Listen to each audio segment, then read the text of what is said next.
Hi everyone, my name is Chris with Temple Tool Company, and in this video I'm going to show you how to use the Ryoba saw. In Japanese, Ryoba roughly translates to double-edged, and as you can see, this saw has two sides to it. We have a rip side and a cross-cut side, which makes this saw extremely versatile. So let's go over to the bench. I'll show you how to use this saw, give you some tips and tricks so you can get the most out of your Ryoba saw. Okay, so I'm over here at the bench, and one of the most important parts of properly cutting is to make sure that your board is properly secured. Whether you're bent over a sawing bench, if you're using some bench hooks, cutting your board flat on the surface of your bench, or whatever it is, it's important to make sure that your wood or boards are properly secured. Personally, I like using a vise any chance I can. I like having the wood in a vertical orientation for a couple different reasons, especially with these Japanese saws that cut on the pull stroke, which means it's pulling sawdust towards you. If you're cutting this board flat down on a set of bench hooks or on your bench top, as you're cutting and coming across that cut, you're creating sawdust that lifts up onto the wood and hides your line. So you're constantly having to blow the sawdust off your line so that you can see and cut accurately. The other reason I prefer cutting in the vertical orientation is because it makes the saw way more efficient. Now these saws are designed to be cutting kind of your standard size lumber, 3/4 of an inch up to 2 inch sizes that most people are using for furniture making. And the TPI and the spacing of the teeth and the gullet, which is the gap between the teeth, are designed to be able to clear waste through wood that's that thick. When you cut a board flat on its face, you end up having a lot more of the saw engaged at once. So you could have, 4 or 5 inches of the saw engaged in the wood at once, and those teeth, which are scraping and cutting and creating sawdust, will fill up with sawdust before they have a chance to get rid of that sawdust on the far side of the cut, and so it just stops cutting halfway through. That tooth gets filled up with sawdust, it can no longer cut anymore, and so it slows way down. So that's why cutting it along its narrow edge in a vertical orientation, whether you're cross-cutting or rip-cutting, is a lot faster because that sawtooth is only engaged in the wood for 3/4 of an inch, 2 inches, and it can pick up that sawdust and still expel it on the far side of the cut and not get clogged and slow down. Here is a side-by-side comparison to demonstrate cutting vertically versus horizontally. You'll see that cutting vertically is quite a bit faster than horizontally because the teeth don't fill up before they're able to get rid of that waste. Now, traditionally, the Japanese cut boards on low sawhorses, and when doing that, the angle of the saw was more like a 45-degree angle, which would cut a little bit faster than the flat angle that's obtained at this workbench height. But most Western woodworkers don't work on the ground like that. Now, there are plenty of people who do prefer cutting flat on a workbench, and that's totally okay.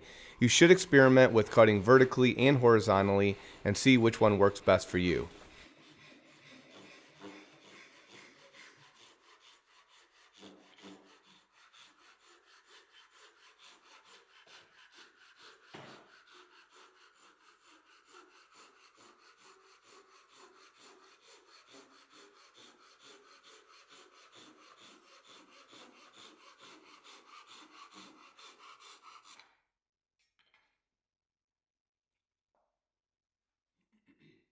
So now I want to talk about the grip a little bit. As you can see, these Japanese saws have a really long, skinny grip, unlike a Western saw, which is more of a pistol grip.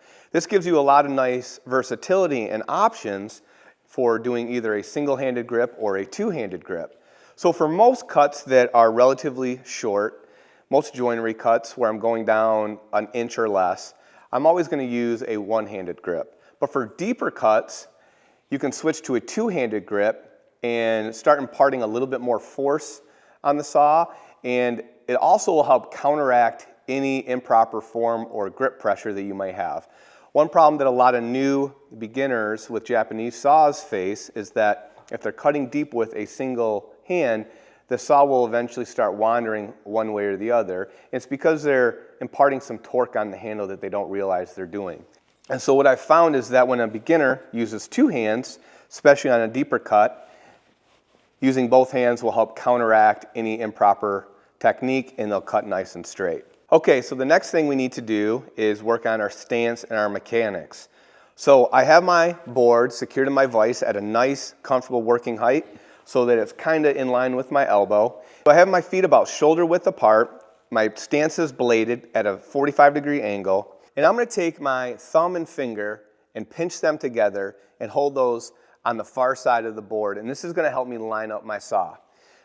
Next, I want to make sure that my shoulder, elbow, and wrist are all in a nice straight line.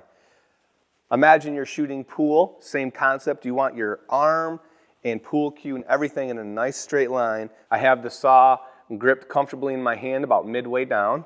You can hold it farther back. You can hold it up close. These are all personal preferences, and I don't think make too big of a difference. It's something that you, as the user of the saw, should experiment with and see what you like. I kind of just usually hold about midway with the saw. I'm going to use my fingers to line up my teeth and get the saw nice and square on the board. A couple things you can do before you start cutting to make sure your saw is square. So you look over a little bit. You can see in the reflection of the wood, the board. If the board is hitting that saw and making an angle, you know your saw is not properly squared or plumb. And I'm going to be cutting on the far side, the far corner first. I have my saw tilted up at about a 15-degree angle. And I'm going to start that cut. And then I'm slowly going to work that cut across the top of the board. That way I know that my cut is square. And then I can focus on the line that's closest to me because I know I got a square cut to start, and I focus on this line on the near side of me that I can see. And if I focus on that, that'll ensure I have a nice plumb cut as well. And it's important every so often to stop, take a peek across, check your progress on this far line to make sure nothing crazy's happened and you're not wandering. If you start your cut square across the top, and follow your plumb line down, in theory, unless something really strange is going on, that saw should be cutting perfectly square and plumb along that line as well. A little trick you can do to make starting a cut easier is to do 1 to 2 push strokes. And what that does is it kind of breaks that edge, creates a little groove for the teeth, and it helps making that first cut easier. So I'm going to line that saw up, a little push stroke, then I can pull back.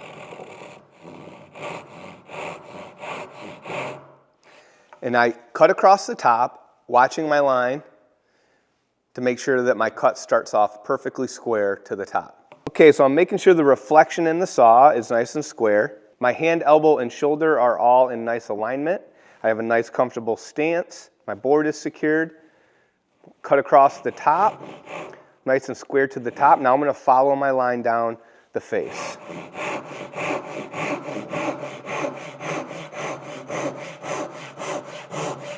Stop and check the far side. My line's really good still.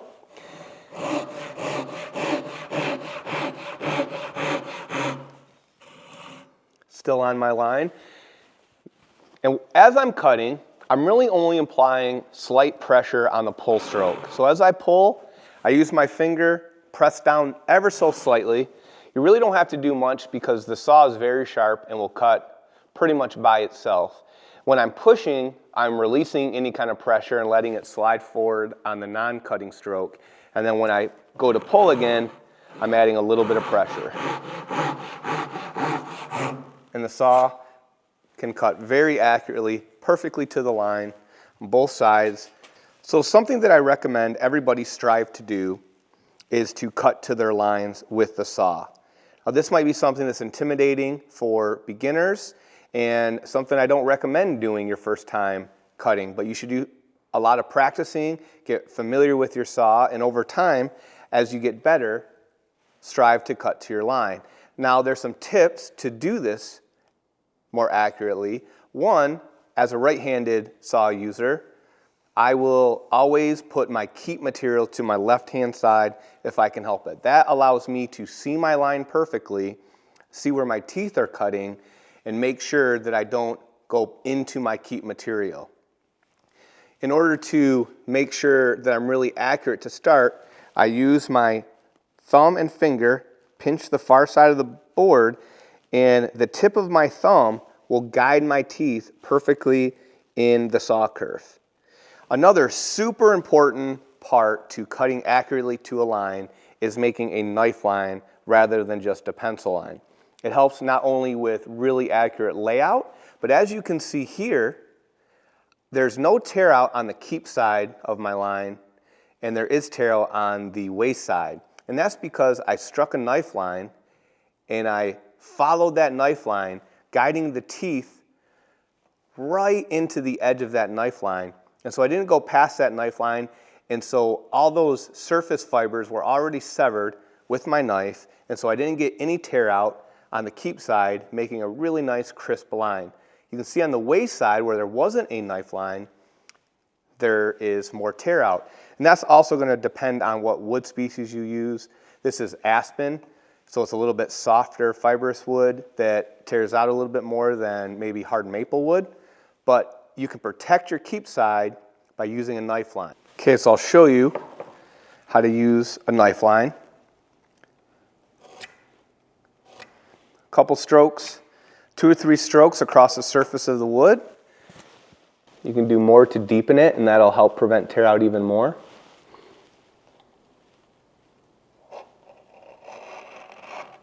Let's go down a little ways. Now I'm going to darken this line with a pencil to help you see better.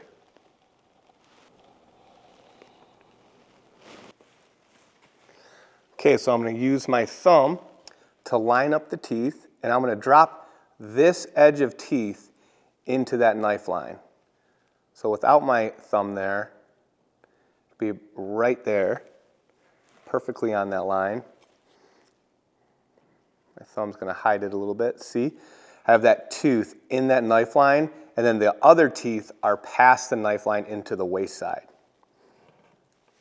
I'm also looking in the reflection. You can see in the reflection, if I turn it and I'm not square, it shows that board not aligned. If I'm not plumb, it'll also show up in that reflection. So I'm going to get perfectly square and plumb with my saw.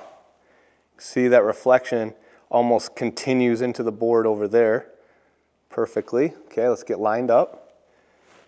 A couple push strokes.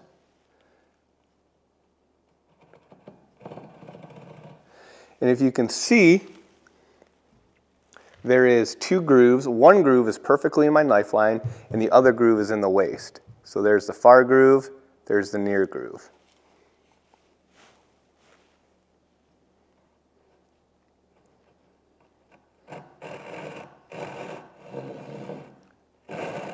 You see how the sawdust gets pulled and covers the line? That's why I don't like cutting all the way across the face of a board, because you have to really deal with that problem. Here's a really good example, shows you more of my near edge. My teeth are following that lifeline perfectly, and this side is cutting into the waist. And I can see what I'm doing. Being a right-handed person, I can see here on the left where I'm cutting. I got square across the top. Now I need to focus on going plumb down my line, and I'm going to try to keep the edge of my teeth. See that? I'm keeping the one edge perfectly following my knife line while the rest of it's in the waist.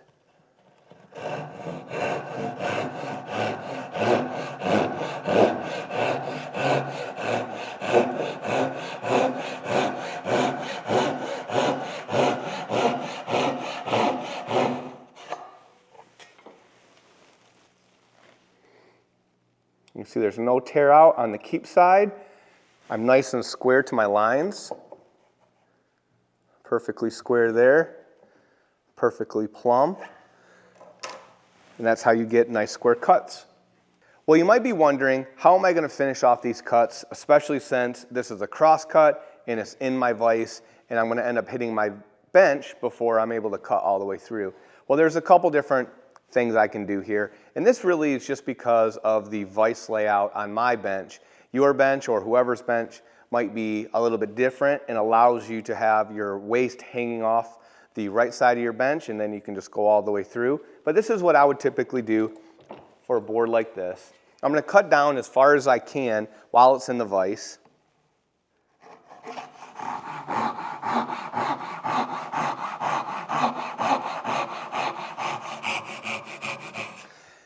And then at this point, now that I've established a really long cut, I can go to a backhand cut, or I can use bench hooks. So if you were to use bench hooks with a Japanese saw, since you're pulling, you use a different type of bench hook than you typically would use with a Western saw where you're pushing. So mine hook to the far side, they're kind of long. I could put that board in this bench hook and finish this cut this way.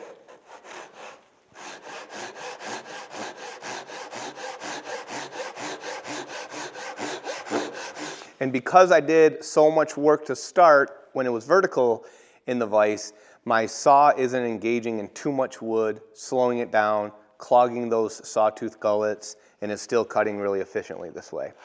So I can finish the cut that way. The other option I would have is to flip the board over and hang it off out here. And since, again, I established that kerf and I pay attention that now I know this is my waist side, and I need to keep my saw on this side of the line, I can still lean over, see where my saw is cutting, and make a nice, clean, accurate cut. Do practice cuts, get familiar with your saw, and over time, you'll be able to cut perfectly to your line and not have to waste extra time cleaning things up with a chisel. Another thing you can do to improve your accuracy, especially when you're starting out, is to create what's called a knife wall. Essentially what that is deepening your knife line by using a chisel to cut back a shallow ramp to your knife wall. And that will help guide your saw directly against that knife line where you want to make your accurate cut. I'll show you how to do that. Okay, so what I'm going to do is make a nice deep knife line using a single bevel marking knife. Get my straight edge where I need it to be, and I'm using a single bevel because I'm going to be creating a straight line down my shoulder, and the bevel of that knife line will be in the waist. So I'm creating a 90-degree edge along that shoulder line, and the bevel is going to be into the waist. After I make a nice deep knife line, I'm going to take a chisel, hold it back about 1/16 of an inch, slowly pare into that gentle push to that line, and it will stop at your knife line.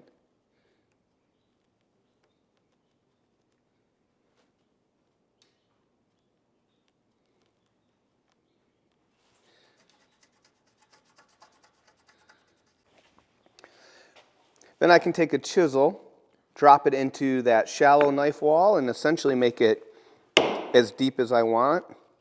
Just a nice little tap. Obviously, the deeper it goes, the more help it can become for your saw, but you don't want to waste too much time making this. You want to be efficient and eventually just cut right to your knife line. Same thing, I'll just take my chisel, gently pare in. You hear it hit that knife wall.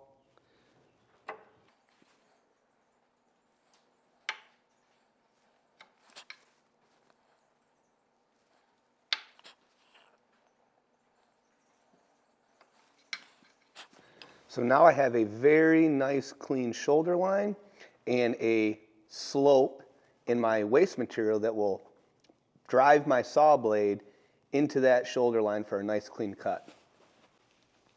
Here you can see how the saw blade will kind of drop down.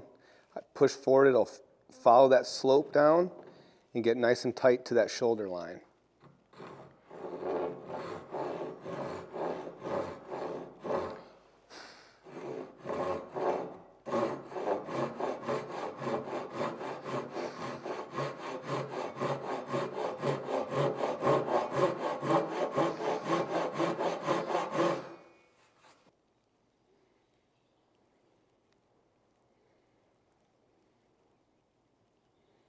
Next, I want to talk a little bit about ripping.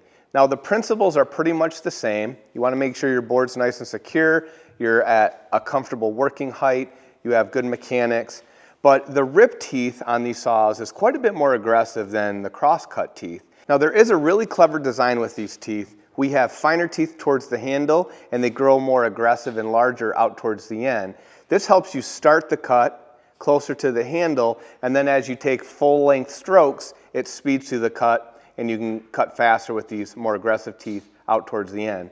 But even with these finer teeth, it still can be difficult for people to start the cut. So one thing you can do, if you're having a hard time using just the rip teeth, is to flip the saw over and use the cross-cut teeth to get your cut started. Another thing I wanted to point out is that if you have your board too high in your vise, you're going to get a lot of vibration and you're going to hear the difference. It's not going to sound like it's cutting properly. It's going to sound pretty awful. So make sure that your board is low enough in the vise that you're not getting too much vibration. And as you deepen that cut, you can always raise it up, cut a little bit, raise it up, cut a little bit until you're all the way done with your rip cut. If it's a full length 8-foot board or something really long, you might want to actually use a saw bench on the ground to accomplish that cut.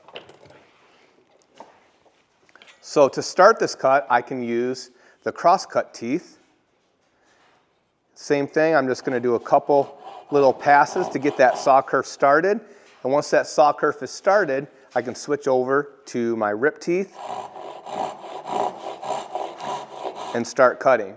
Another important thing to think about when especially ripping is that when you're making those initial cuts, you want the saw at a downward angle to the far side of the board. If the saw is coming this way, all these fibers that you're cutting are supported by wood behind them. And if you imagine this is fur, like you're petting a dog or a cat, it's laying those fibers down, laying that fur down the way they want to be.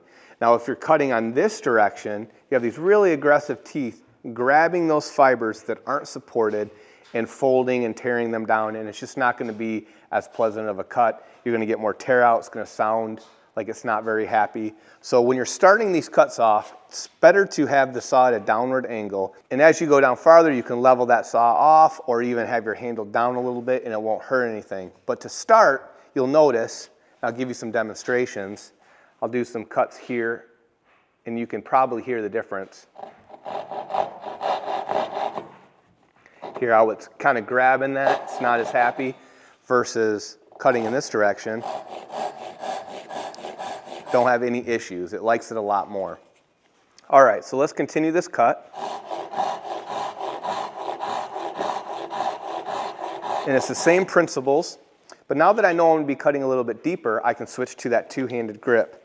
I can raise this board up a little bit, center my body, get in a nice comfortable working height.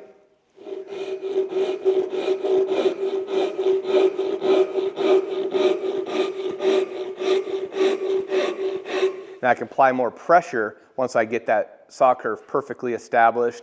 I know my saw is running straight. I can add a little bit more pressure, cut a little bit faster. Okay, for something like a larger board that you might want to cut down to length, there's a slightly different way of doing that to make sure that you get a really square, accurate cut. Essentially what I'm going to do, chalk it up in a vise, and I'm going to follow my line across the top. I'm not going to go too deep with my saw on the far side where I can't see my line. Once I make my cut all the way across the top, I'm going to drop the heel of the saw and slowly start cutting down this line I can see at the front of the board. And essentially, I'm going to be cutting from corner to corner. Once I'm all the way through from corner to corner, I can flip the board or spin to the far side and finish that cut off. That way, I'm always making sure I'm seeing my lines and staying accurate to the line. Secure that in the vise. My hand's going to get in the way a little bit. So I'm paying attention to this side of the line now, which isn't as comfortable as looking to this side of the line. But because of my bench layout and filming, that's what I have to do here. So I'm going to follow my line, across the top,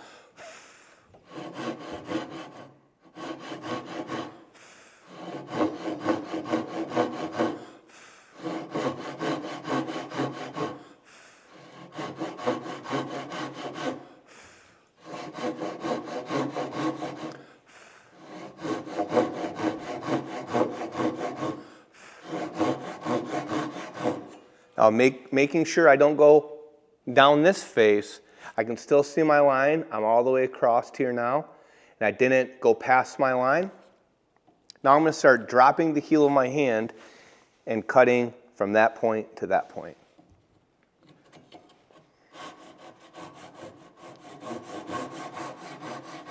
And I want to keep my saw engaged up here to make sure that I remain nice and square. I don't want to come out of that cut too far.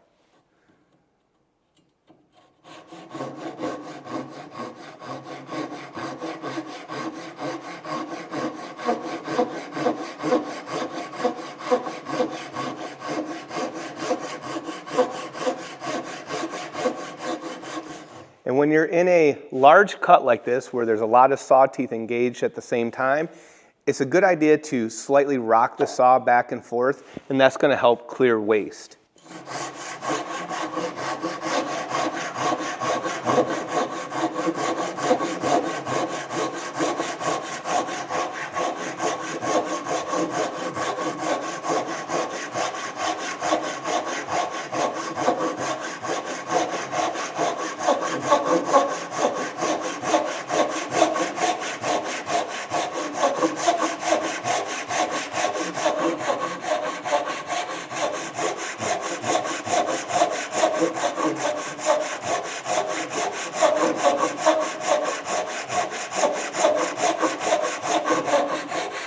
Okay, so now what I can do is rotate this in the vise.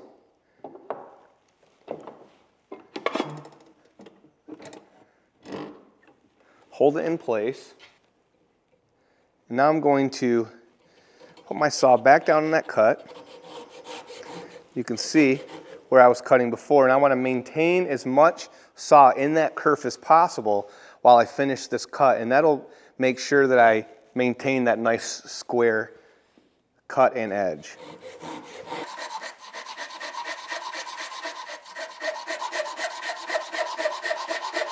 So now I'm just slowly following this line down.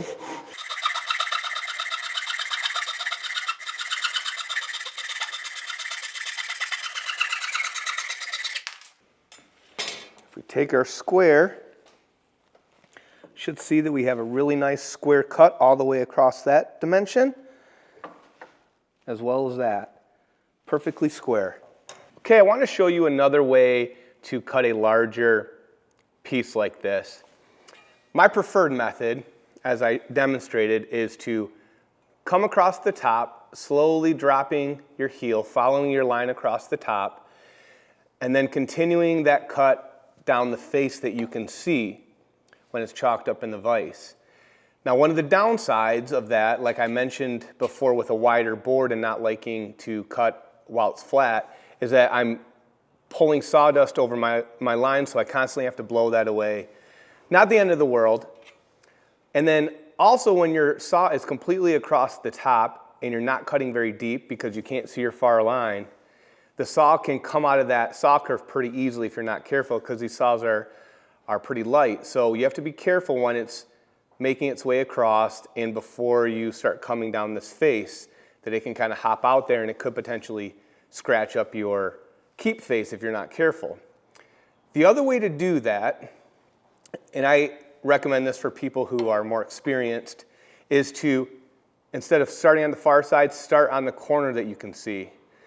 And what you're going to be doing is following both lines at the same time.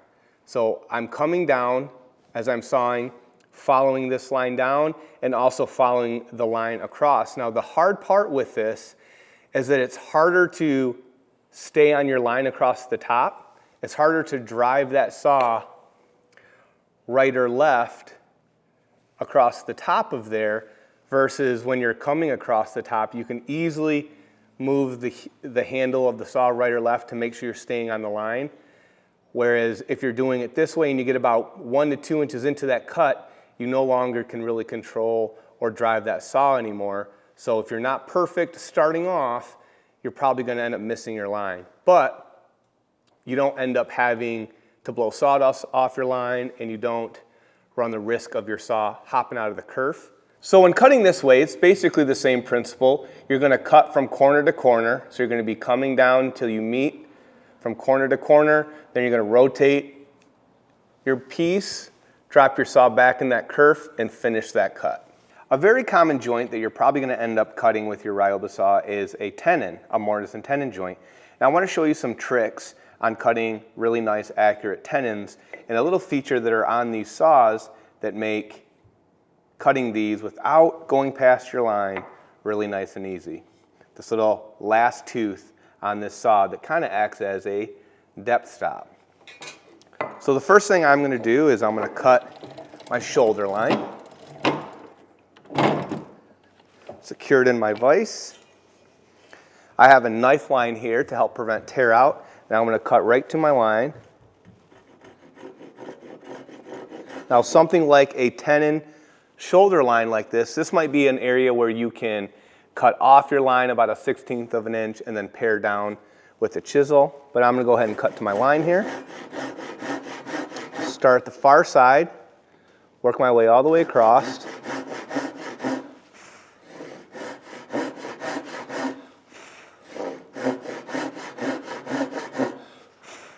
Check to make sure I don't go too deep on that far side.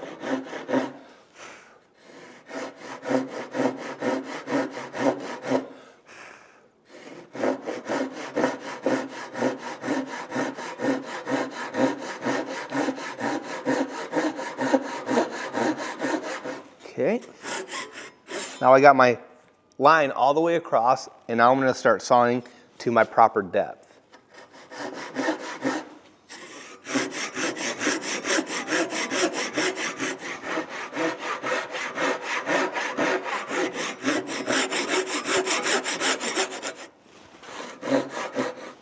And now I'm basically down to depth on the near side and the far side. But what's happening inside that cut is there's going to be a slight hump to it. It's really difficult to get all the way square across there. And you don't really want to try, because what's going to probably happen is you're probably going to go past your line, one side or the other. When you're paying attention to the far side, your heel might drop and you might cut past your line on the near side. So I get as close as I'm comfortable with. And then what I can do is I can use the last couple teeth, and the angle of this last tooth, if you tip the heel of the saw up a little bit, make that parallel with the cut, this will prevent these teeth from going any deeper than you want to. And it kind of uses these last two teeth as a scraper tooth to get down to depth without going past your line. So I'll drop that saw down in that kerf. I'll raise it up a little bit, and I'll just do short little back and forth cuts. And what that's doing is removing that little hump. I'll do the same thing on the rip side. Start doing a rip cut. I'm going to start the far side. If it's too difficult to get that cut started, you can always switch around and use your cross-cut teeth to help get that cut started.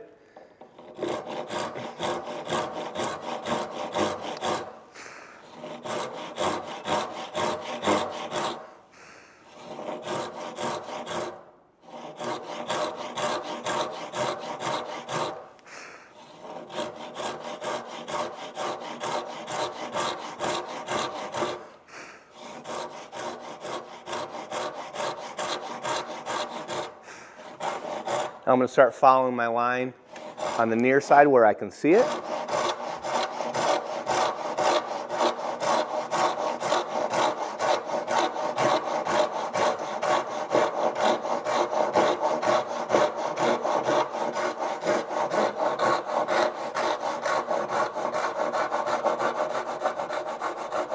Okay, I'm about corner to corner. Now I can either turn this around so I can see my line, or I can lean over and follow the line down that way. But I'll go ahead and just turn this around so I can see this line really accurately. Continue that cut.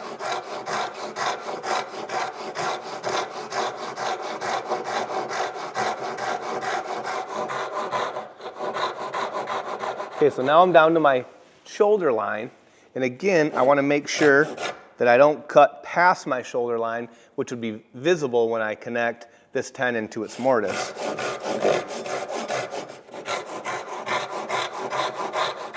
What cut down is close as I feel comfortable doing. And then I'm going to get this saw lined up so that this last tooth is parallel with this shoulder line. And I can start doing these little short back and forth cuts internally, removing that little hump.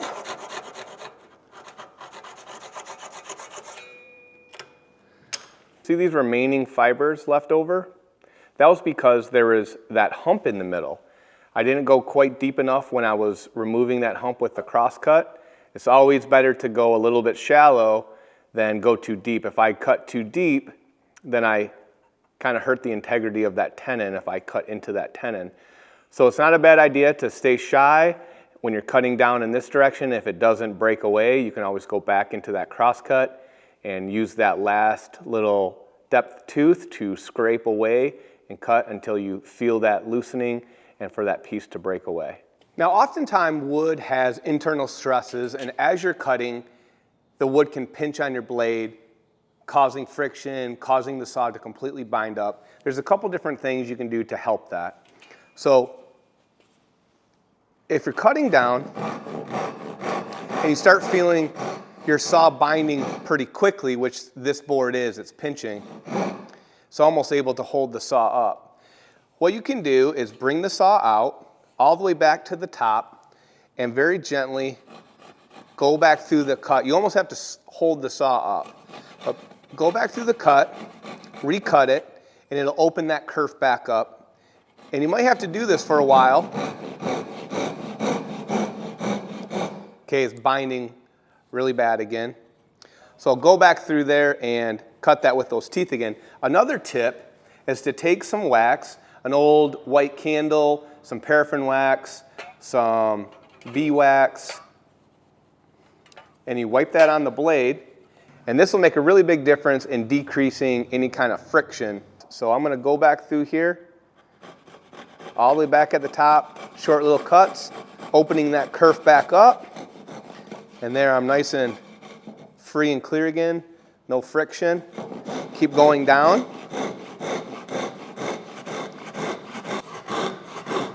So once your saw blade clears the top of the wood, you can now add a wedge to help open that back up to prevent that pinching.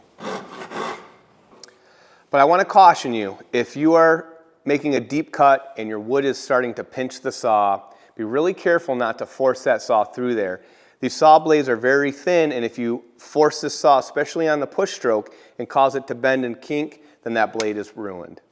Next, I want to talk about flush cutting. Now, the Ryoba saw is not designed for flush cutting because it has set to the teeth.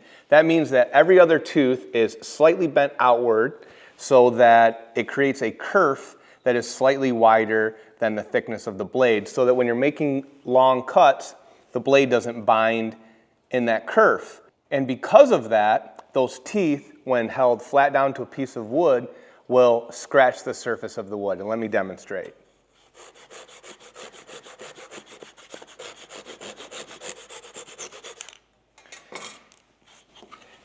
And if you can see, I'm not sure how well that'll show up, the saw has scratched the surface of the wood quite a lot. And so for when you're flush cutting, you really should use a dedicated flush cut saw that doesn't have set to the teeth, that won't scratch the surface of the wood.